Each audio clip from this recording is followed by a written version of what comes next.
আমার ভাইরাম, ইউনুস নবী তার কওমের লোকদের দাওয়াত দিচ্ছেন।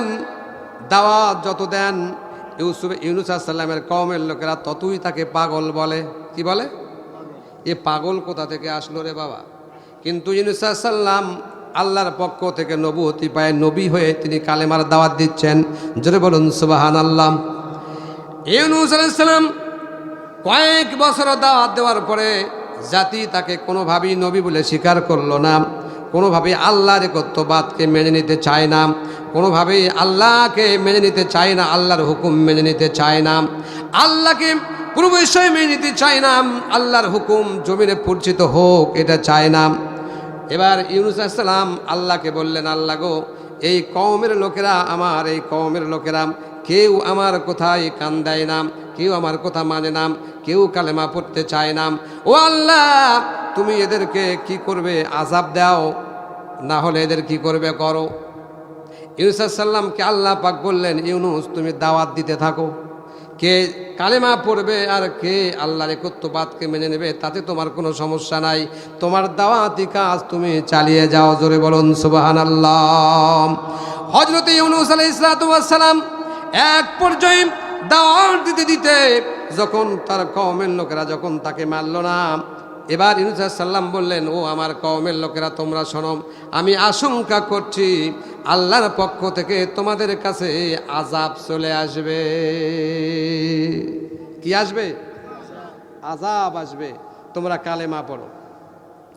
এবার আল্লাহ রাব্বুল আলামিন বললেন, ইউনুস তুমি লোকদেরকে জাহান্নামের ভয় দেখাও, জান্নাতের সুখের কথা বলো, পুলসিরাতের কথা বলো, আল্লাহর কাছে যেতে হবে, ফিরে যেতে হবে, এই কথাগুলি বলো, দেখো তো তারপরে তোরা মানে কি না। এক পর্যায়ে দেখা গেল ইউনুস আলাইহিস সালামের কথায় কেউ কর্ণপাত করলো না। ইউনুস আলাইহিস সালাম বললেন, জাতি শোনো, আমি আশঙ্কা করছি আল্লাহর গজব তোমাদের ওপর আসবে, আল্লাহর গজব তোমাদের মধ্যে আসবে, তোমাদের কাছে পৌঁছে যাবে।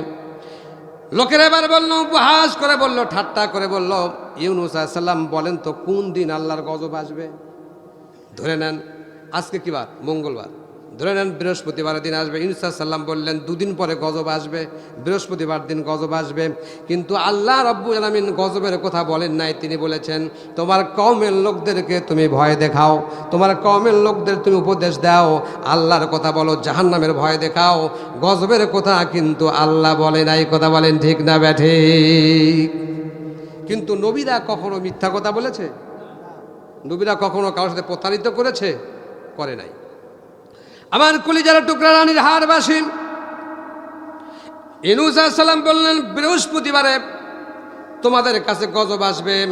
মঙ্গলবার দিন চলে গেল, বুধবার দিন চলে গেল, বুধবার দিবগত রাত হয়ে গেল, পরের দিন সকালবেলা যদি গজব না আসে তাহলে সমস্ত জাতির লোকেরা, কওমের লোকেরা ইউনুস আলাইহিস সালামকে ধরবে। ধরবে কি ধরবে না?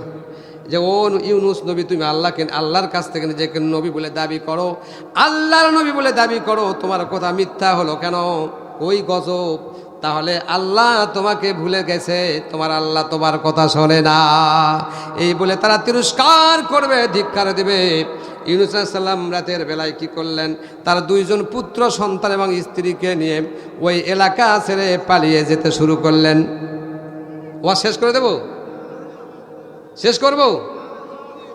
ইউনুস আলাইহিস সালাম এলাকা ছেড়ে পালিয়ে যাওয়া শুরু করলেন। রাতের অন্ধকারে দুটা সন্তানকে নিয়ে, স্ত্রীকে নিয়ে পালিয়ে গেলেন, পালিয়ে যেতে শুরু করলেন। পথ চলতে চলতে চলতে চলতে সকাল হয়ে গেল।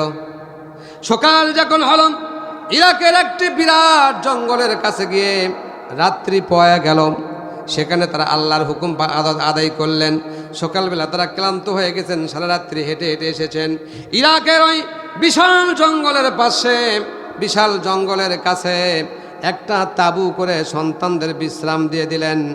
আর তার স্ত্রীকে বললে, স্ত্রী আশেপাশে কোনো নদী থেকে পানি নিয়ে আসো, আর আমি খড়ি এবং আগুনের ব্যবস্থা করি। জোরে বলেন মারহাবা।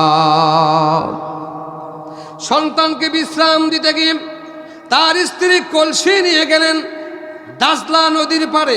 কি নদী? দাজলা নদীর পাড়ে তিনি গেলেন পানি নিতে। আর ইউনুস আলাইহিস সালাম খড়ি এবং আগুন সংগ্রহ করতে গেলেন। খড়ি নিয়ে আসার পরে দেখলেন তার স্ত্রী এখনো পানি নিয়ে আসে নাই।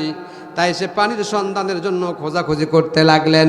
খোঁজাখুঁজি করতে গিয়ে দেখলেন দাসলা নদীর পাড়ে ওই কলসিটা পড়ে আছে, তার স্ত্রী নাই। স্ত্রী নাই। আজ বর্তমান সমাজে এরকম বেকায়দার লোক আছে না নাই? বাবা মাওলানা বউ সারিয়া বিদেশ যাইও না, বউ সারিয়া বিদেশ গেলে, বউ সারিয়া বিদেশ গেলে বাবা ফিরাই আসে পাইবা না। বাবা মাওলানা বউ সারিয়া বিদেশ যাইও না। কথা বলেন ঠিক না বেঠে? ইউনূস আলাইহিস সালাম নিজের স্ত্রীকে হারিয়ে ফেললেন, কলসি নদীর ঘাটে পড়ে আছে। উনি চিন্তা করলেন এই যে বিশাল সমুদ্র দেখা যায়, নদী দেখা যায়, হয়তো আমার স্ত্রী নদীতে পুরে ডুবে গেছে, অথবা নদী থেকে হিংস্র প্রাণী কুমির তাকে খেয়ে ফেলেছে। কথা বলেন ঠিক না বা ঠিক?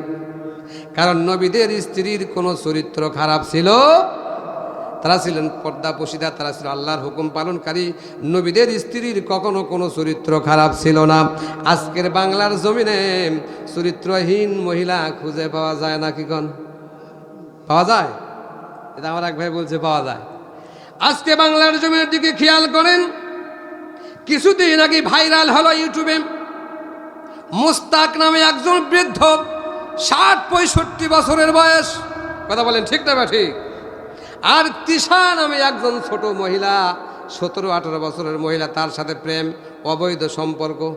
একটু জোরে বলা যাবে কি নাউজুবিল্লাহ? অনেকেই চিন্তা করে হুজুরে খবর পেল কোথায়, কি কন? কিন্তু এই খবর তো আজকে বসে থাকে না, ইউটিউবে, ফেসবুকে, হোয়াটসঅ্যাপে দেখেন হাজার হাজার খবর বসে আছে। কথা বলেন ঠিক না ব্যাঠে? তাহলে এই ৬০-৬৫ বছরের বৃদ্ধ 18 বছরের যুবতীর সঙ্গে যদি প্রেম করে, অবৈধ সম্পর্ক করে ধরা পড়ে, তাকে যদি বিয়ে করে দেয়, তাহলে বোঝা যাচ্ছে বাংলার মহিলাদের চরিত্র কত ভালো। কি বলেন? কত ভালো না খারাপ? কত খারাপ, কত খারাপ মহিলা হলেন এই রকম চরিত্রবান হতে পারেন। আমার ভাইরা একবার খেয়াল করে দেখেন, আজকে তারা এই প্রেমের আলোচনাগুলো, অবৈধ সম্পর্কের আলোচনাগুলো তারা একটা বই আকারে, পুস্তক আকারে বের করে বাজারে ছেড়ে দিল। একটু জোরে বলা যাবে কি নাউজুবিল্লাহ? আমার রানীর হাটবাসী, এই যে কেউ দেখি বই মেলা শুরু হলো 14ই ফেব্রুয়ারির পরে, ভ্যালেন্টাইন দিবসের পরে বই মেলা হলো। এই বই মেলাতে এই সব বই বিক্রি হলো। এই সব বই বিক্রি হয়ে বলেন তো যুবকের চরিত্র ভালো হবে না খারাপ হবে? একটু জোরে বলেন, ভালো হবে না খারাপ হবে? এত খারাপ হবে, বাংলার মসনদ থেকে, বাংলার শিক্ষা ব্যবস্থা থেকে কোরআনের শিক্ষা ব্যবস্থা আজকে মদিনার দিকে চলে যাচ্ছে। কথা বলেন ঠিক না ঠিক? আমার কলিজার টুকরা ভাইরাম, আমি বলতেছিলাম ইউনূস আলাইহিস সালাম তার স্ত্রী ওই দাসলা নদীর পাড়ে কলসি পাওয়া গেল, সন্তান তার স্ত্রীকে পাওয়া গেল না। এবার ওই নদী থেকে পানি নিয়ে ইউনূস আলাইহিস সালাম তাঁবুর ভেতরে আসলেন, রুটি তৈরি করলেন। সন্তানেরা আম্মা আম্মা করে কাঁদতেছে, মা মা করে কাঁদতেছে। ইউনূস আলাইহিস সালাম বললেন, এ আমার বৎস, এ আমার সন্তানেরা, মনে হয় তোমার মাকে ওই নদীর মধ্যে কুমিরে খেয়েছে, অথবা তোমার মা ওই নদীতে ডুবে মারা গেছে। এবার সেখান থেকে তারা খাওয়া দাওয়া করে আবার পাড়ি দিলেন ওই নদীটা, দাসলা নদী পার হবেন, ছোট্ট নদী দাসলা নদী। ওখানে 2 সন্তানকে নিয়ে ইউনূস আলাইহিস সালাম দাঁড়ায় থাকলেন। দেখলেন কোনো মাঝি মাল্লা নৌকা নাই, কোনো কিছুর ব্যবস্থা নাই। এবার বড় সন্তানকে নদীর পাশে দাঁড় করে দিয়ে ছোট সন্তানকে ঘাড়ের ওপর করে, অনেকেই আছে ঘাট পারে যদি নৌকা না থাকে, ছোট সন্তান পিতার ঘাড়ের ওপর বসে বসে নদী পার হয় কি হয় না?